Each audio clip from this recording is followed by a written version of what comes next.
Jean, chapitre 2, verset 1. Or, le troisième jour, il y eut des noces à Cana en Galilée. La mère de Jésus était là. Jésus fut aussi invité aux noces avec ses disciples.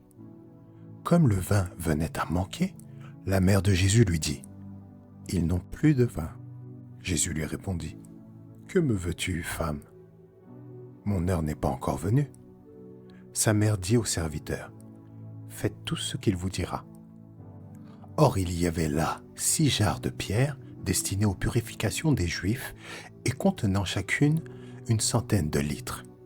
Jésus leur dit « Remplissez d'eau ces jarres. » Ils les remplirent jusqu'à bord.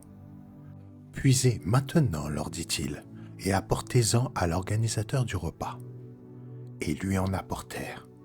L'organisateur du repas goûta l'eau changée en vin, ne sachant pas d'où venait ce vin, tandis que les serviteurs qui avaient puisé l'eau le savaient bien.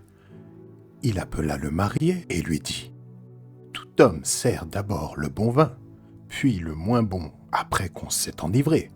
Mais toi, tu as gardé le bon vin jusqu'à présent. » Tel fut, à Cana en Galilée, le premier des signes miraculeux que fit Jésus. Il manifesta sa gloire et ses disciples crurent en lui. Après cela, il descendit à Capernaum avec sa mère, ses frères et ses disciples. Et ils n'y restèrent que peu de jours. La Pâque juive était proche, et Jésus monta à Jérusalem. Il trouva les vendeurs de bœufs, de brebis et de pigeons ainsi que les changeurs de monnaie installés dans le temple. Alors, il fit un fouet avec des cordes et il les chassa tous du temple, ainsi que les brebis et les bœufs. Il dispersa la monnaie des changeurs et renversa leurs tables.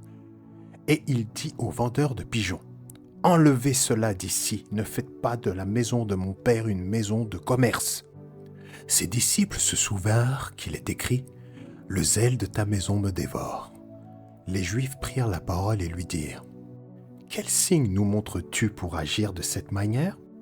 Jésus leur répondit, « Détruisez ce temple et en 3 jours je le relèverai. » Les Juifs dirent, « Il a fallu 46 ans pour construire ce temple, et toi, en 3 jours, tu le relèverais ?» Cependant, lui parlait du temple de son corps. C'est pourquoi, lorsqu'il fut ressuscité, ses disciples se souvinrent qu'il avait dit cela et ils crurent à l'Écriture et à la parole que Jésus avait dite. Pendant que Jésus était à Jérusalem, lors de la fête de la Pâque, beaucoup crurent en lui en voyant les signes miraculeux qu'il faisait. Mais Jésus n'avait pas confiance en eux, parce qu'il les connaissait tous. Il n'avait pas besoin qu'on le renseigne sur les hommes, car il savait lui-même ce qui est dans l'homme.